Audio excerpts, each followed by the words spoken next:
history. So, this is an exciting week, kind of a bittersweet week. Believe it or not, we are finishing up your curriculum this week. This is our last week of U.S. history lectures. So, I hope you enjoy it as much as I will. We are today going to finish up the 1970s. You guys actually started looking into the 1970s last week. You looked at culture in the 1960s, which for the most part is still the same. It carries over into the 1970s. We've looked at the Nixon presidency. You guys researched Carter last week. And so we've actually kind of been researching and talking about the 1970s for a little while. Today, we're going to finish it up by talking about the economy, which is probably, aside from culture and aside from the end of the Vietnam War, the economy is what is most impactful or significant about this decade, because it's in the 1970s that affluent society, that prosperity that characterized the 1950s and 60s. This is when it comes to a crashing halt. If you remember a couple weeks ago, we talked about the 1950s and how we call it an affluent society. That this is when American wealth was realized. It's when America became largely the most prosperous, wealthiest nation in the world. It's the only one after World War II that really kind of makes it out alive, right? And so we not only start the Cold War and start dumping American wealth into other parts of the world like Western Europe and the Marshall Plan, but we also have all of these new manufacturing jobs. The economy has completely recovered since the Great Depression. The American soldiers come back home after World War II, and they have the GI Bill, so they're able to afford homes, they're able to go to college, they're starting to move into new industries like biotech and information sciences, and kind of out of manufacturing. Remember in the 1950s that most Americans too have made it into the middle class, which means that they can afford their basic needs, but they can also afford to buy some new luxury goods. So they're buying cars and they're buying TVs and they're going to drive-in movies and diners and buying all kinds of clothes. And so the 50s, it kind of ushers in this new consumer revolution as well, which also fuels industry. So the 50s and into the 60s is characterized by this American prosperity, the home with the white picket fence in the backyard and the two cars in the driveway. That's the 1950s and 60s, okay? All of that comes to kind of a screeching halt in the 1970s. In the 70s, we have our first recession, our first economic downturn since the Great Depression in the 1930s. So it has been a while since we've had a big downturn, and the 70s brings that first one. So the question becomes why? Why does this period of prosperity all of a sudden end in the 1970s? And there's a couple of different reasons why, okay?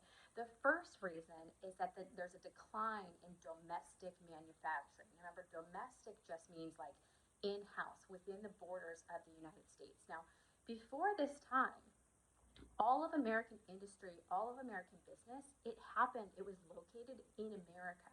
After World War II, you have companies that realize, if we can build a factory in Asia or in Latin America, we can pay our workers less, we can work them longer hours, we don't have to pay union dues or fees. We can do business cheaper if we move our company or our factory outside of the United States. And so you have the very beginning of companies outsourcing. We call this outsourcing, where they move factories and manufacturing out of the United States. Now, yes, this is beneficial for a business owner because they don't have to pay American taxes necessarily, and they can pay their workers cheaper. They don't have to pay for things like Social Security and things like that they do in America. But this is harmful long term to the American economy because you're taking away jobs from Americans within the borders and moving those jobs outside of its borders into other parts of the world. So that starts American companies, they start building factories in West Germany, again in parts of Asia. So they're outsourcing, and that's causing America to lose manufacturing jobs. Okay. You also in the 1970s have the beginning of what we call trade deficits. And this means that the United States is importing or buying more from people around the world than they are exporting or selling to people around the world. Okay. Now, sometimes this is okay. There's always a balance with the trade deficit.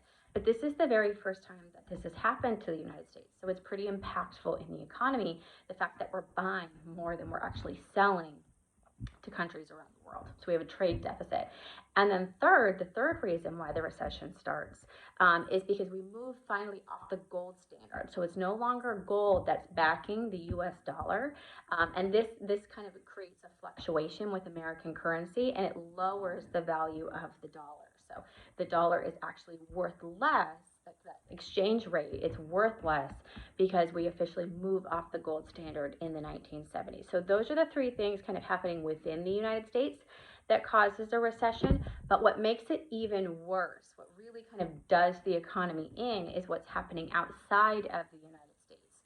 In 1973, there's a war in the Middle East that breaks out between Israel, Egypt, and Syria. Okay, and the United States decides that we're going to support Israel. Israel has been one of our longtime allies, and so when this war breaks out in the 70s, we come out in support of Israel. Now, most of the Middle East still does not like Israel. They've never liked Israel. So when the United States comes out in support of Israel, the other Middle Eastern countries kind of rally together, and they don't like that. Okay, so as revenge, basically against the United States, the Middle East decides that they are going to quadruple the price of oil, and they're going to stop exporting it to the United States.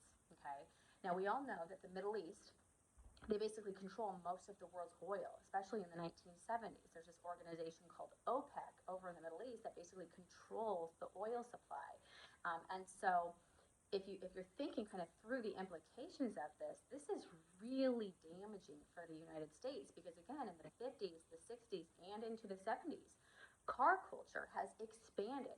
Most Americans now own a couple of different cars. You also have new highways that have been built. More Americans are living in suburbs, which means they are commuting on those highways to work. And so for all of those reasons, Americans need large amounts of gasoline, not just to fuel their cars, but they need the oil also to fuel the manufacturing that they have in the United States. All of these new, corporations and factories that the 50s and 60s had created, they're running on oil largely for their energy source. And so the fact that OPEC in the Middle East is not only quadrupling the price of exporting oil or selling oil, but also kind of just banning it from the United States, it causes so many issues. It just really kind of brings American economy to a crashing halt. The pictures are fascinating from this time, because you basically have gas stations in the 70s that just sell out. And you can see some pictures on your PowerPoint slide where you have these like sold out signs in front of gas stations. You would have to go in the mornings, and there would be long lines around the gas stations, kind of like Costco, just kind of waiting to get gas, hoping that you get a little bit of gas. And if you don't, then the gas station owner comes out and says, sorry, we're sold out, and you had to go to the other one to see if you could get some there. And so this really hurts Americans, because not only do they need the gas and the oil to run their machines and their factories, but they can't get to work. They can't get to where they need to go. So Americans look for ways to conserve the oil that they have. This is when we start drilling our own oil up in Alaska, which we still do today. It's remained really controversial. This is when like Louisiana and Texas, they start drilling more oil, because we're trying to take some of our dependency off of the Middle East, which is something we're still honestly working on doing it today. You'll always hear politicians here and there talk about, like loosening or lessening our dependency on Middle Eastern oil. The 1970s really when that effort starts, because of this export ban. Another kind of funny thing that we do to try to save gas is by changing the speed limits. So on the highways, it used to be like 65 to 70 miles an hour. They lowered it to 55 to try to get Americans to conserve gas, so that they wouldn't have as many shortages. So all of these different ways that they're trying to conserve the oil storages that they have because of this war in the Middle East. Okay, so those efforts largely fail, and the economy it just plummets because of this oil shortage. We enter into a period called stagflation. Now, you may have heard this word kind of thrown around. It's an economic term. It's pretty easy to remember. Stagflation just means that you're in an economic period where there's really high inflation, but at the same time, low economic growth. Okay, so that first part, high inflation, things just cost more than they usually do, right? So let's say it usually costs like $1.50 for a gallon of milk in the 70s. Now during this period of high inflation, it might cost you $3 for a gallon of milk. So prices are inflating, they're going up. But what's dangerous about a period of stagflation is not only are prices going up, but economic growth is low, meaning that companies are laying off, people are losing their job, and you're not creating more jobs. So things cost more money, but you either have less money coming in or you've lost your job. Okay, so it's just a really dangerous time economically. And again, this is a period called stagflation. So during this recession in the 1970s, you have businesses that are trying to just kind of survive, right? They're just trying to make it through until the end of this thing so that they can grow again. So there's a couple of different things that manufacturers or businesses do in the 70s to try to stay afloat, okay? A lot of companies moved more toward automation during the 1970s, which is still a trend that we see today.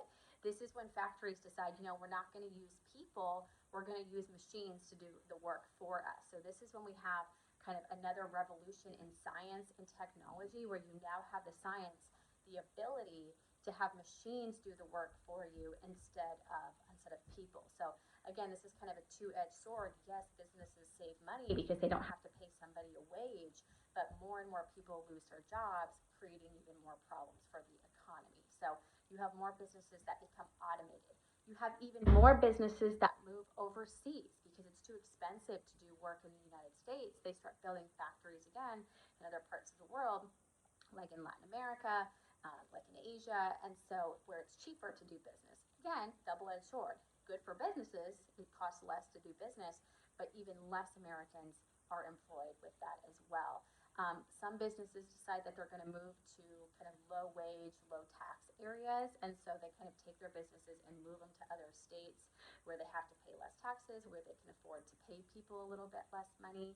So the effects of this, not only are you losing a lot of jobs overseas or a lot of jobs to machines and automation, but people have to migrate to look for work. Maybe you were always an employee of this one factory in your city, but that factory has either moved to another state or moved to another city. Guess what you have to do? You have to pick up and move too. So it causes people to kind of have to move around and be in flux. It also weakens unions. Workers just have less power because they need their jobs. They're willing to take a pay cut. They're willing to move to another city because having a job is better than not having a job. And so it weakens unions, it weakens workers' rights. There's a loss of public services. And so because cities are losing money as businesses leave, because those businesses pay taxes, the cities are losing money, which means there are less city services available to kind of help people through these economic downturns and the recession in general. So it just kind of brings more problems, not necessarily for business per se, but for workers and for cities, those people who are employed in those businesses or benefit from those businesses being in their city. So that's the 1970s economy, kind of a bleak way to start our week. It does get better. We'll talk about the 1980s. What are we talking about the 80s? I guess tomorrow. We're talking about the 80s tomorrow. And then we're moving into, by the end of the week, the 1990s and the 2000s. We'll end this thing with Barack Obama, and we'll be done with a full year of U.S. history. Congratulations, you guys. You've made it. Hang in there with me for just a couple more weeks. Room's done. I hope you're well. I hope you've had a wonderful weekend. Enjoyed the beautiful weather. Hope you're washing your hands, and I'll see you soon.